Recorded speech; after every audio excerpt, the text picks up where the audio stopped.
want to say welcome to those of you who are watching us by YouTube. We appreciate you following with us in the study here at Elevation North on the book of Enoch. We're getting into where it's more interesting and easier to understand. You can almost read it and pick out. So we'll be doing the commentary. I do have my phone on and I'm leaving it on because we have a tornado watch, so I want to be able to have the ability to see if it's a problem that we can be ready for it. So, anyway, let's go, Josh, and let's pick it up at verse 65, chapter 65. Let's read all 12 verses, okay? In those days Noah saw that the earth had tilted, and destruction was near. Noah set off on a journey to the chasm of the earth, and cried out to his great-grandfather Enoch. 3 times Noah called out in a bitter voice, "Hear me, hear me, hear me." He asked, "What is being done to the earth?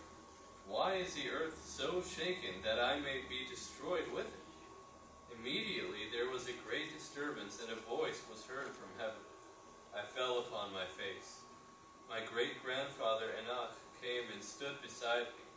He said, "Why are you crying in such bitterness and fear? For the Lord has commanded an end to those who dwell on the earth. For they have learned the secrets of angels, and have learned to practice evil ways, and have made idols to be worshipped. Men have learned to produce silver from the dust of the earth, and how the earth produces molten metal. For men do not get metals from the earth as they should, but angels produce it, as in a spring, and distribute it. Enoch took me by the hand and lifted me up.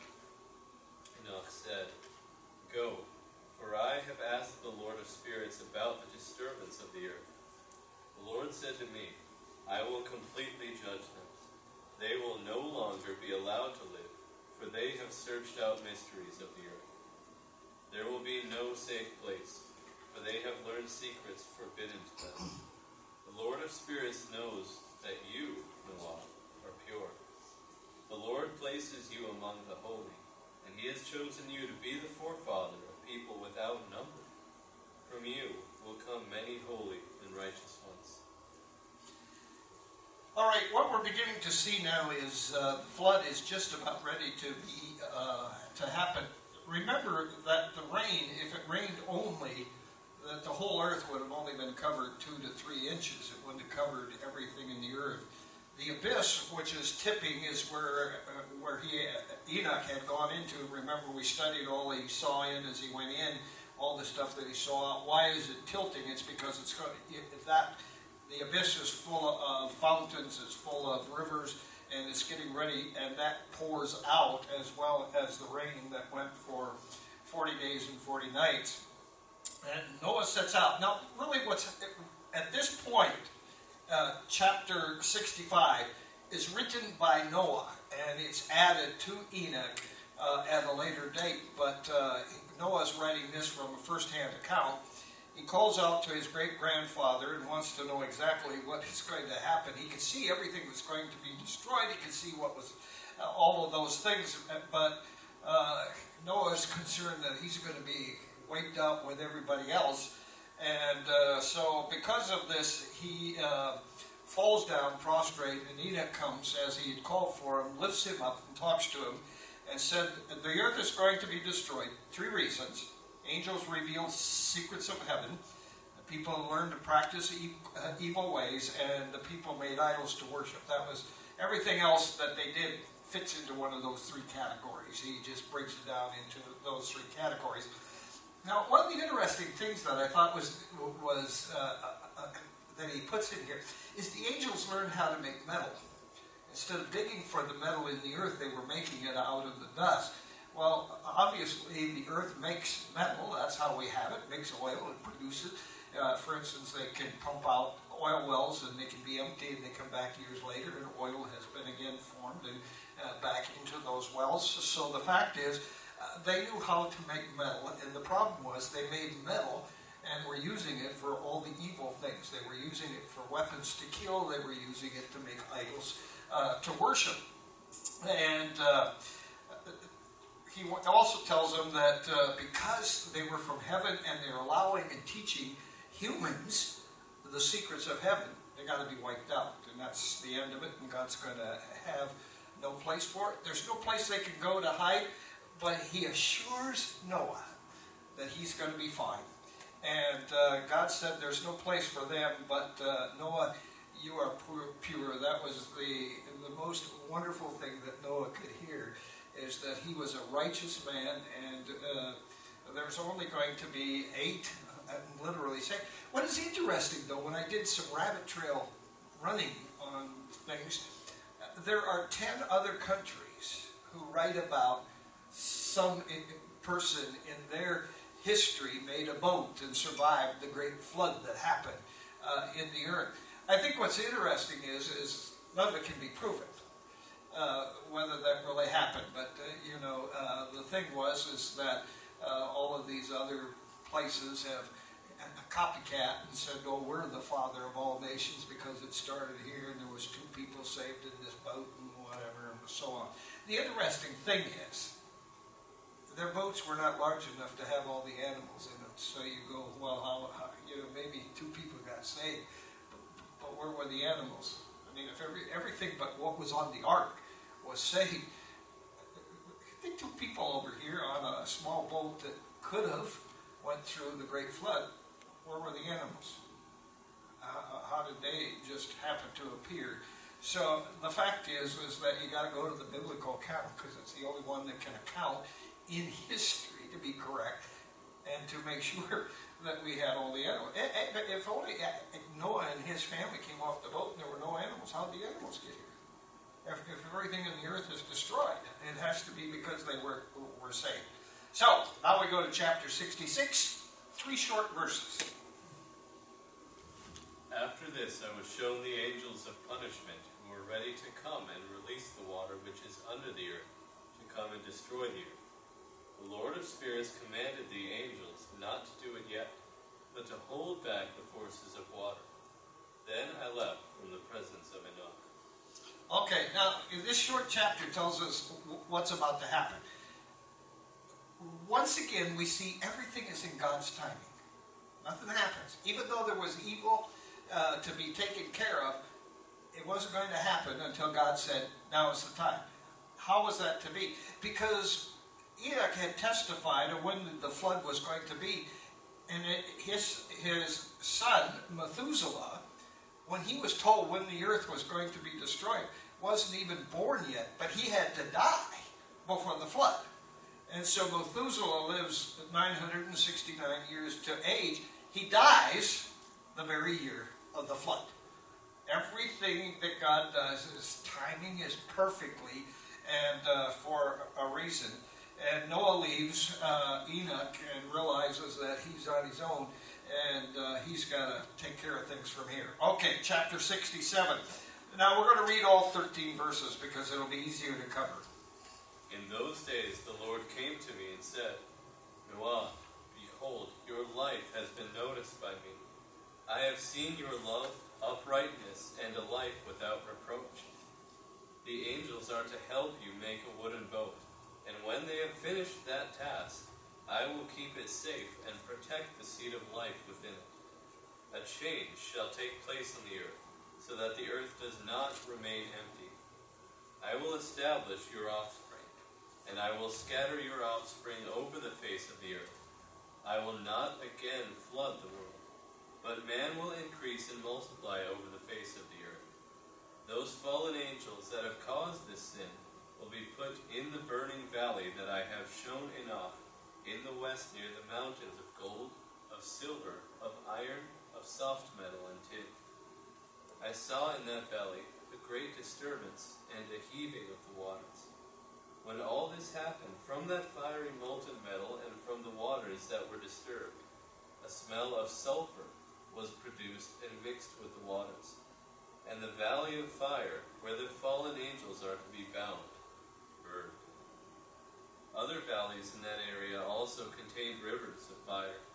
Those who led astray men will be punished in that fire. In those days the water that once served the bodies of mankind will punish the spirits. For the lustful spirits will be punished in their bodies, because they denied the Lord of spirits. They knew their punishment would come, yet they would not trust in the Lord. The more their bodies are burnt, the more a change will come over their spirits forever.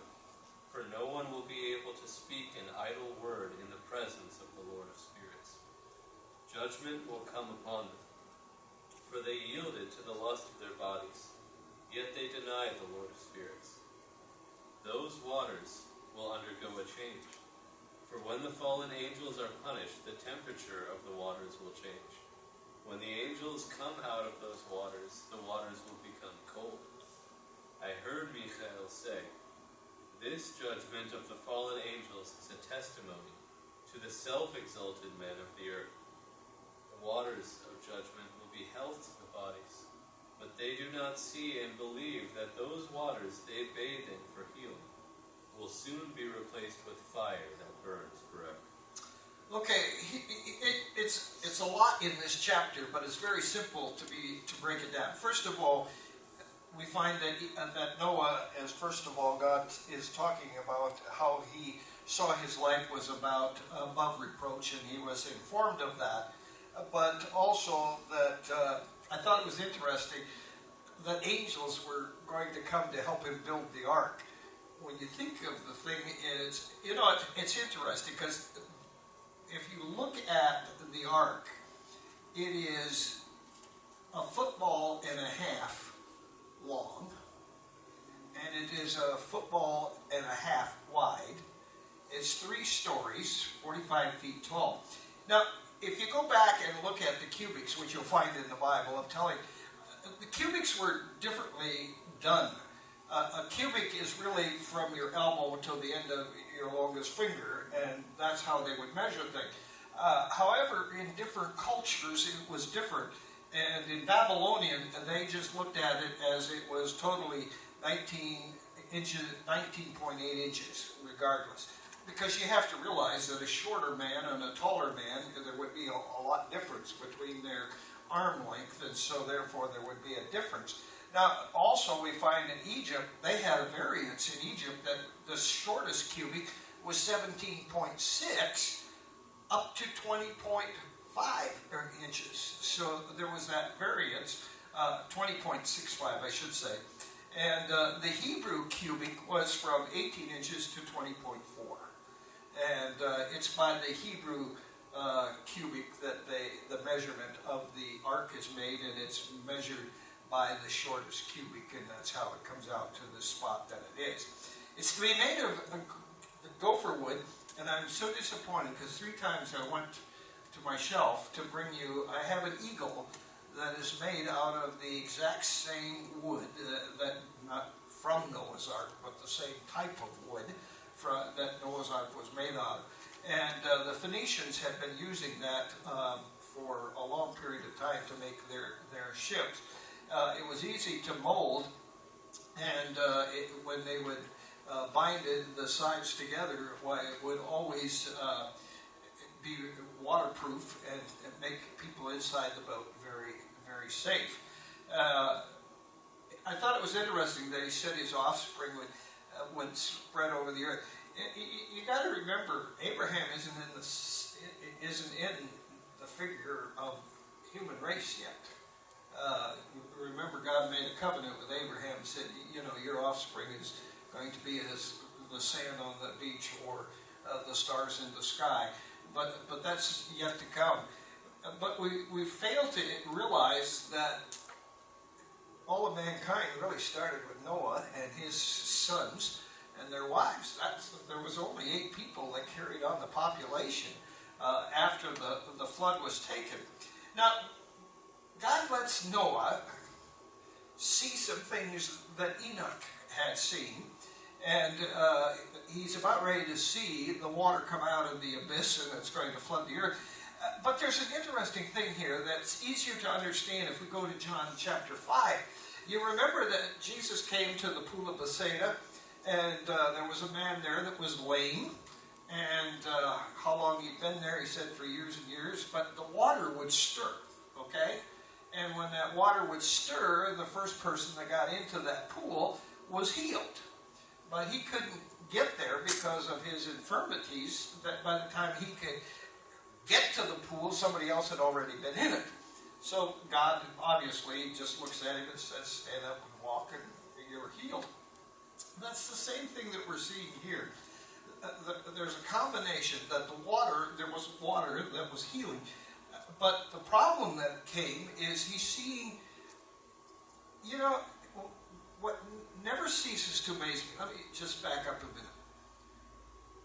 The more some people see God at work, the harder their hearts become. Rather than to listen to the voice of God or to acknowledge the voice of God, they become more bitter against it.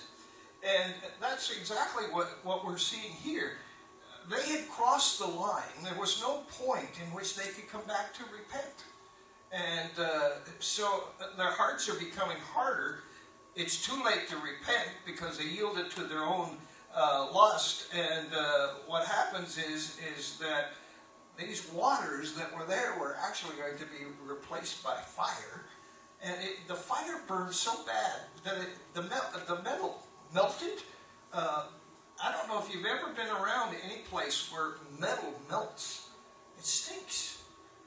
It's a horrible smell that you have, and you mix that with water or any other substance around. You just get this horrible sulfur smell that is just unbearable to have. Just think about that for a minute. This happens. Metal is melting, disappearing, because you can make metal disappear if you have it heated long enough. And you got that horrible smell, but you can't get rid of it. I mean, it's terrible. In Scotts Bluff, we had a train derail right in town carrying benzene, which is some type of gas used for something. Our town literally stank for about a month and a half, and you couldn't go anywhere. In the poor houses that were close to where the derailment happened, I had one of my rental units down there, and we had to evacuate the residents that lived there because the smell was so great that you just couldn't live in it. I mean, it was just that horrible. Just think about that. What's the worst smell you ever had and you can't get rid of it? You're stuck with it. I mean, it's not only are you having physical things happen to you, but you're smelling it. And you smell that stuff long enough, guess what? You're tasting it. And that's how deep this punishment is going. And yet, the one verse that sticks out to me is, the more even that their bodies were harmed, still didn't matter. Their hearts still became harder. They're not going to acknowledge God. It's not going to happen. Chapter 68, 5 verses here. After this, my great-grandfather, Enoch, gave me the explanation of all the secrets in a book with the teachings given to him. He put them in a book for me called the Book of Teachings. On that day, Holy Michael answered Raphael and said, "The power of the Spirit seized me, and I trembled because of the harshness of the judgment on the fallen angels. Who could endure such harsh judgment without melting with fear?" Michael continued to speak to Raphael and said, "Who would not be weakened in spirit by this judgment, and not be greatly disturbed by this judgment? Judgment now comes upon the fallen angels that have been led from this place." But Michael continued, "I will not take their side. The Lord of spirits is right to be angry with them, for they act as if they were the Lord. This judgment will be on them eternally, and no others will be punished in this same way, for it is reserved for them alone." Now, I think this is an interesting part that he puts in. First of all, he talks about that all of the writings that Enoch has done up to this period of time is given to Noah. And he is adding to that as we pick up at chapter 65. But I think that what is interesting is he's recording a message between two archangels and what's happening. And I think what's interesting here is that Michael, the Archangel, which is one of the premier archangels of the Bible, is slain actually by the Spirit. He's seized by the seriousness of what is happening. He sees what is taking place. And he trembles by it because the judgment is so great, and he's not in fear for himself. When he's talking about fear here, he's fearing for what he sees is going to happen to them, and they don't even realize what's going on. But it's interesting that he goes, but God has the right. One of the problems we have in the church in the 21st century is we talk a lot about the love of God, which is important, but we don't talk about the judgment of God. And they go hand in hand, and there's no escaping the judgment, period. It's going to happen. It's going to be, God is a righteous judge. It's going to be a fair trial. There's not going to be a trial. There's not going to be any witnesses. There's not going to be any jury. You're going to stand before God all by yourself. He's going to open the books. He's got everything there that you've done. He's just going to, what are you going to do? And Michael goes to the fact that God has the right because of the fact that he is a just God. Folks, understand this. If there isn't any judgment and any punishment, why then be a Christian?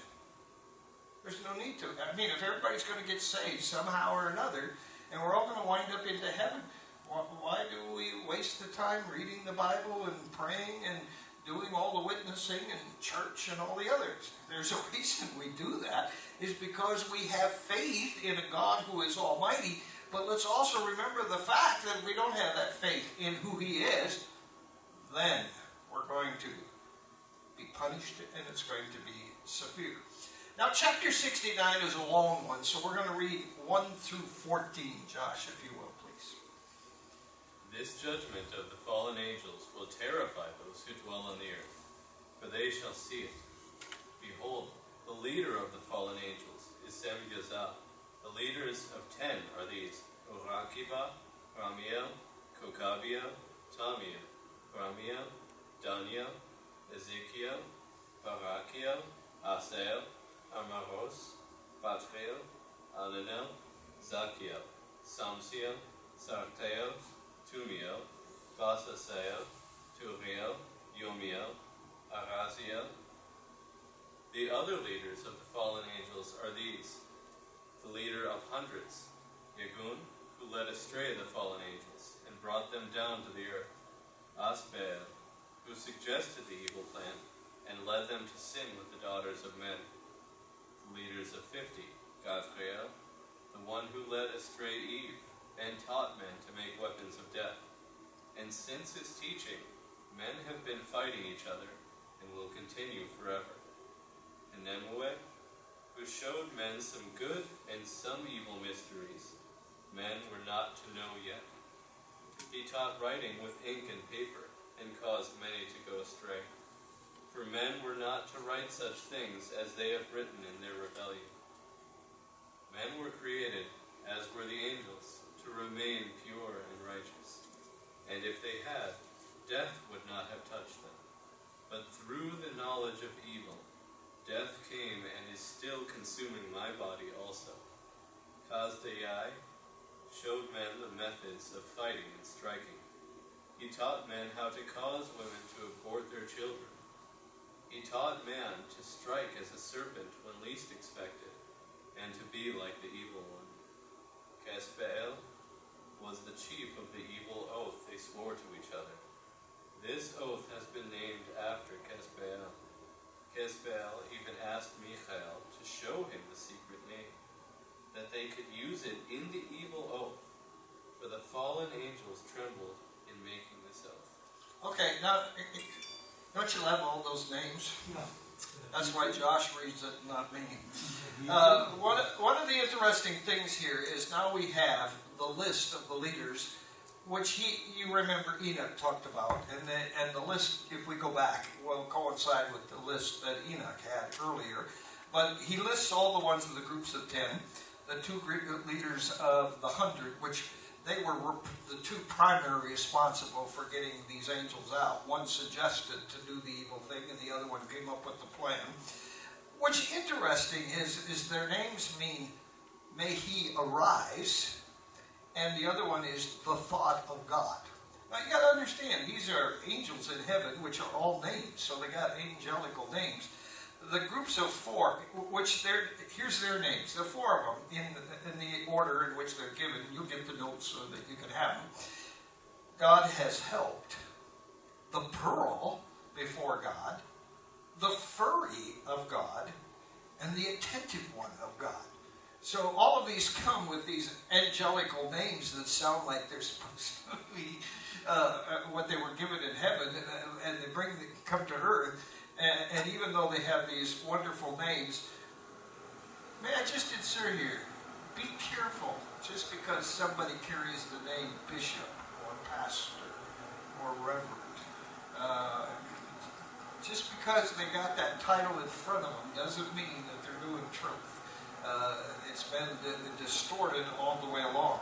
Now, when he talks about, which was interesting, that Enoch talked about, you remember they talked about writing with ink? Well, the problem was what they were writing. There was nothing wrong with it. It's the same way with the internet. It started out as a wonderful thing, and look where it's gone. There's more evil on internet now than there is anything than the good. It certainly outweighs. But what we don't understand is that when they developed that ink, and what they were doing was they were writing things and drawing things that were not proper, illicit, and cursing, and all of those kinds of things. So now they weren't just talking it, they were actually writing it. They were putting it so that others could read it. Now, the angel that leads, he comes to the end here because there's a very important thing.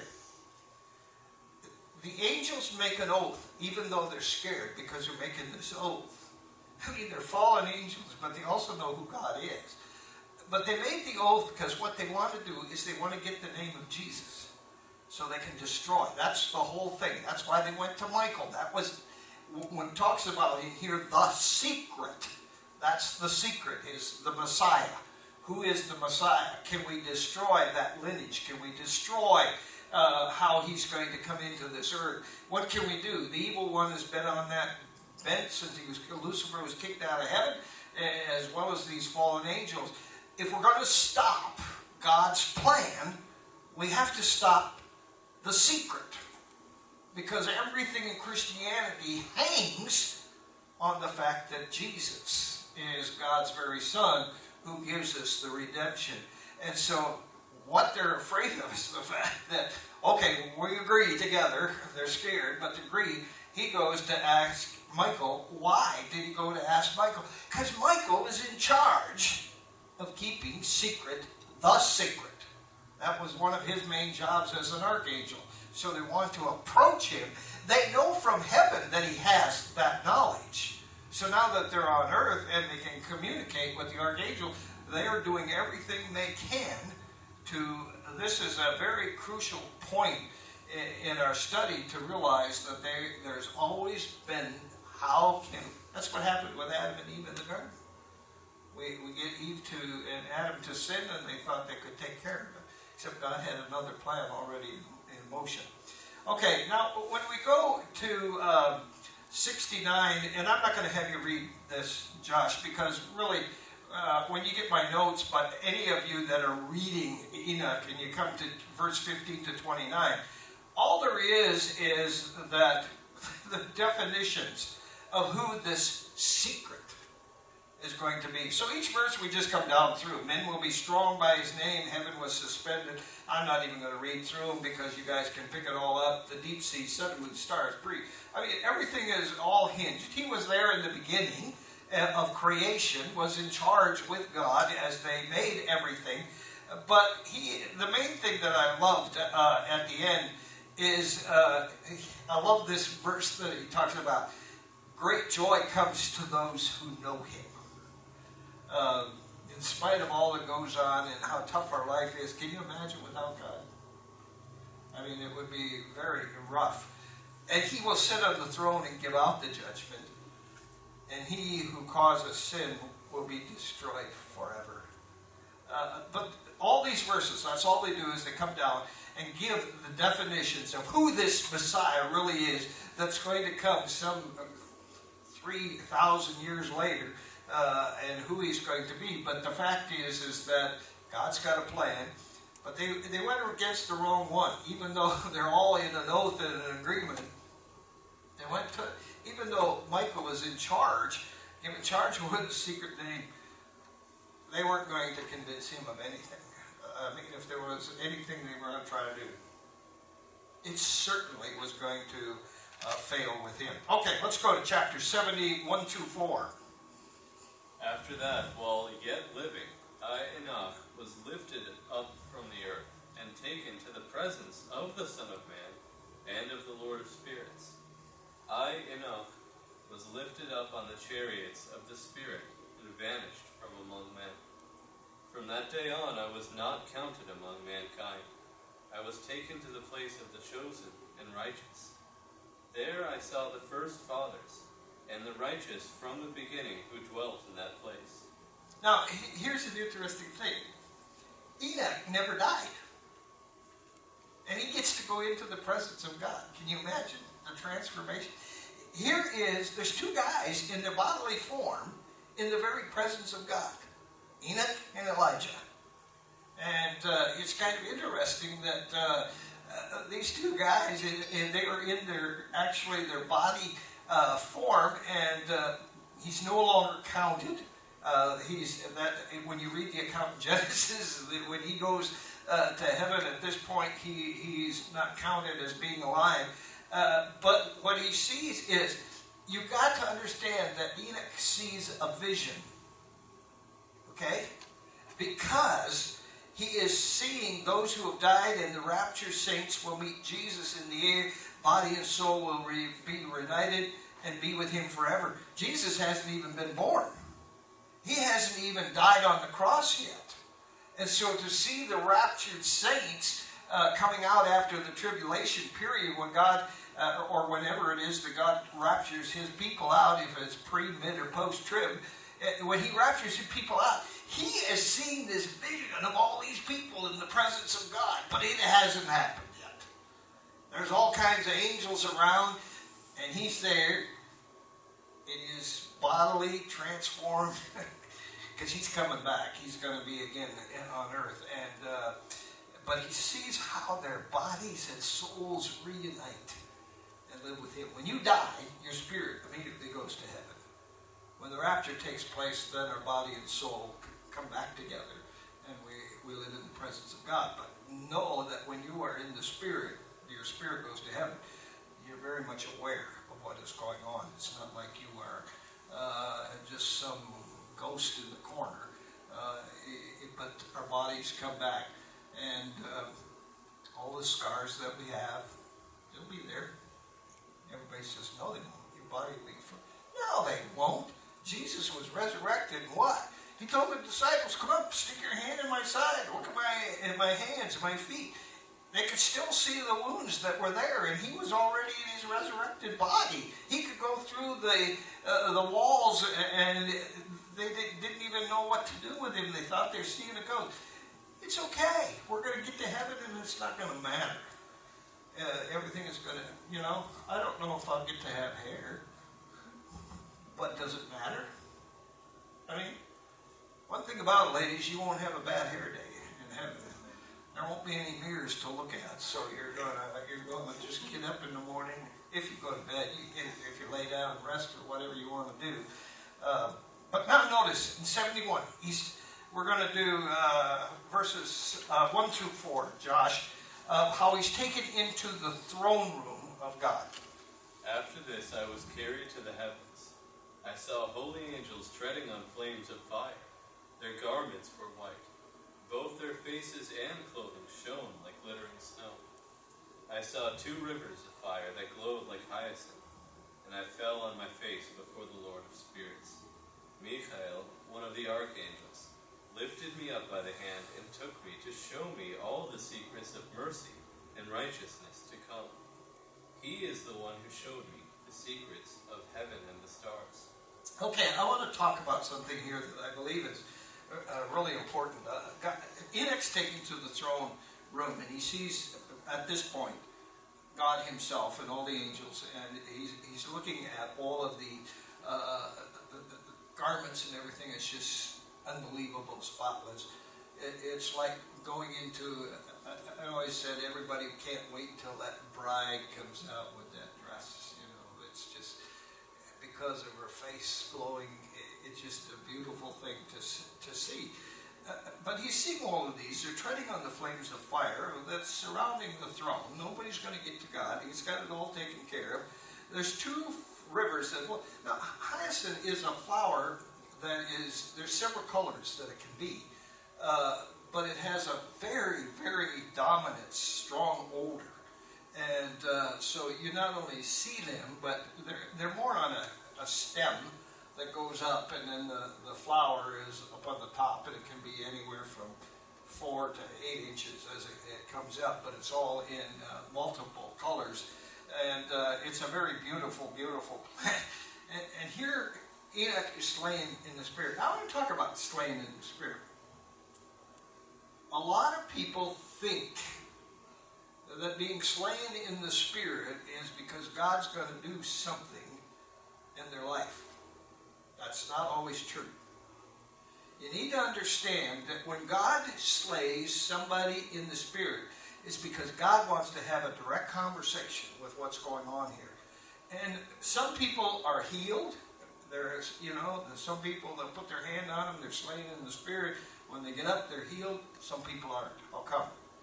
Because people sometimes, when they're slain in the spirit, and this gets to be really kind of a touchy, especially those of us in the pastorate, is because some people, when they're slain in the spirit, are told to do certain things, and because they won't do them, they won't be healed.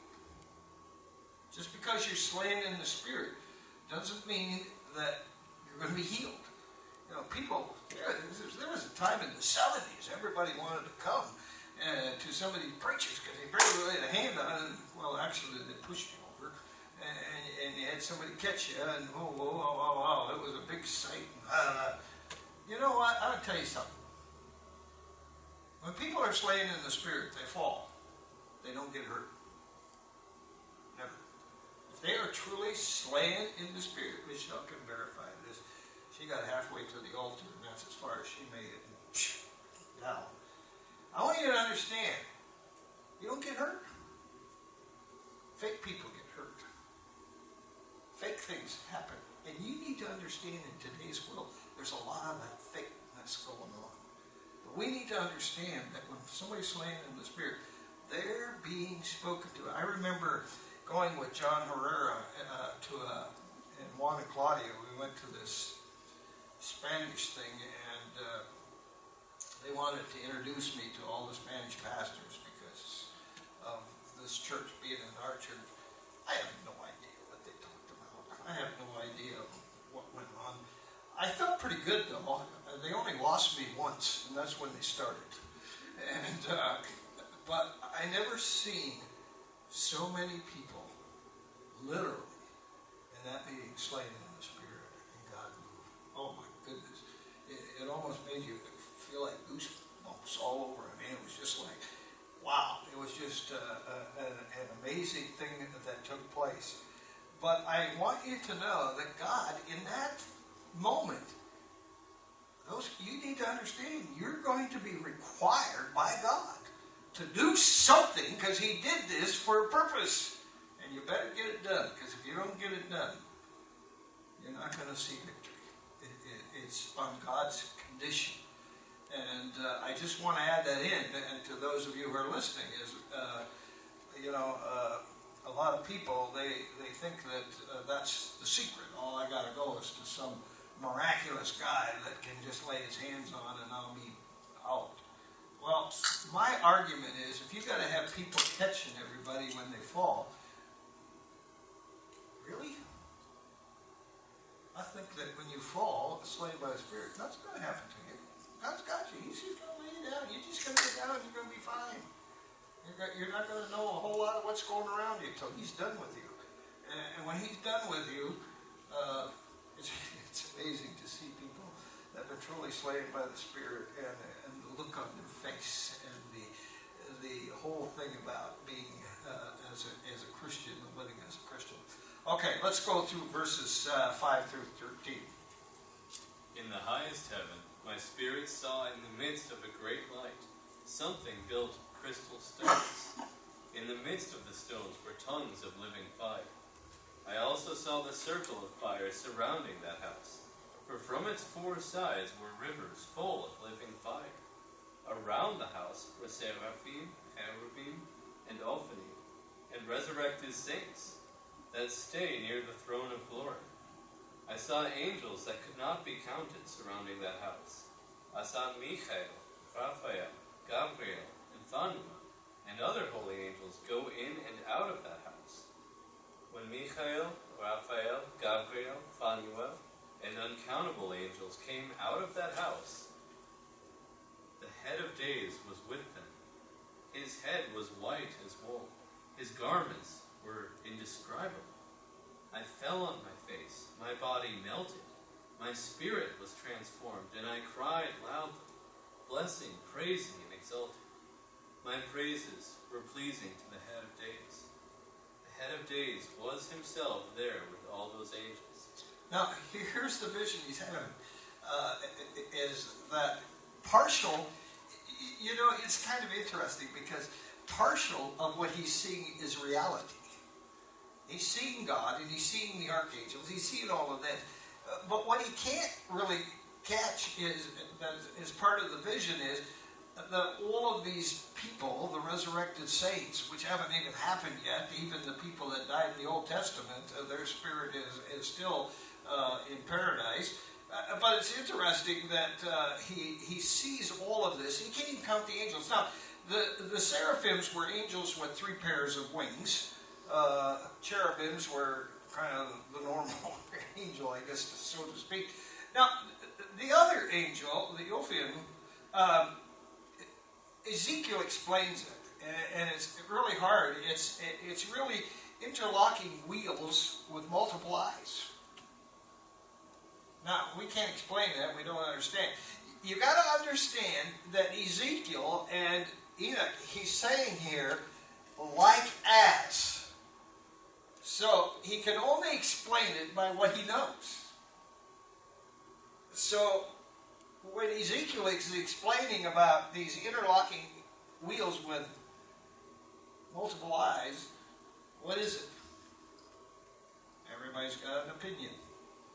I'm not sure that we really can know. I think we can try to decipher and come up with certain opinions. I'm not sure that any of the opinions, or if all of them are partially right, it's just they're different. Okay, you got to understand when he ever talks about seraphim, it's angels with 6 wings.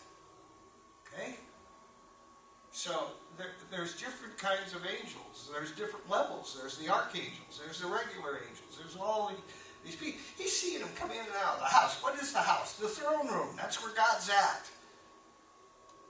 And he sees all these saints someday going to be in there. What a glorious day. That's going to be you and me. We're going to be in there. We're going to see God as he is. And what a marvelous thing it is going to be.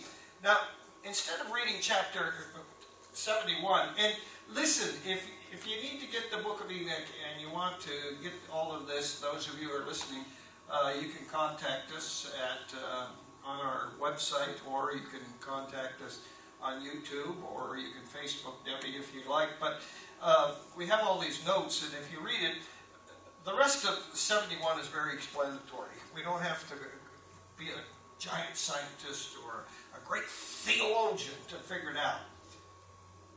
Because Enoch is righteous, he is made totally righteous. What does that mean? He's in his bodily form. He's in the very presence of God. And at this point now, Enoch can never sin. Because God has placed his hand upon him. And he is, because of his righteousness, he cannot be tempted. We don't got to wait for the resurrection or the rapture of the church for that to happen for the rest of us. But for Enoch, at this point, he's there. Well, the guy made it, Elijah.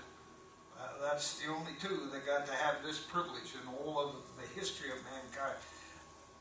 I'm sorry for those of you who believe Muhammad went to a certain mountain and ascended into heaven, the same way that Enoch and Elijah did. I hate to burst your bubble, but the fact is he did not. And there's only two people that have ever had that glorious thing. You and I are going to be tempted till we die. That's going to happen. But the wonderful thing is that after the resurrection, then we're in the presence of God. Oh, no more. Satan can't touch us.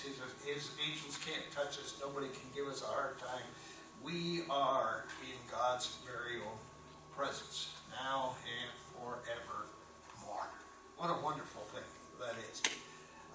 Next week we'll pick it up at chapter 72. We'll probably go through about 86. I'm trying to get everything wrapped up in 3 weeks if we possibly can do that. Josh, if you want to shut the tape off. Thanks for you guys watching. I know some of you are from our church. Thank you for not being able to be here, that you are following us as well. Any questions?